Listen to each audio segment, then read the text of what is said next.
की स्वामी मला यायचंय, पण हे कामाचं ओझं पाय निघू देत नाहीये. तुला वाटतंय की तू कामात अडकलास म्हणून मी तुझ्यावर रागवलोय. अरे वेड्या, तुझं हे कष्ट, तुझी ही धावपळ, हीच तर माझी खरी पूजा आहे.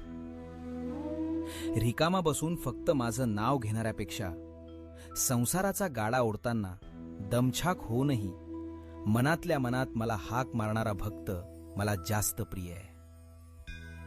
तुला मठात यायला वेळ मिळाला नाही तरी चालेल, पण तुझ्या कामात कधी हलगर्जीपणा करू नकोस. आज तू माझ्याकडे नाही येऊ शकला ना, काही हरकत नाही. बघ, आज मीच तुझ्याकडे आलोय. तू जिथे आहेस तिथेच डोळे झाक आणि मला आठव. तुझ्या मागे उभं राहून तुला बळ देणारा हात माझाच आहे.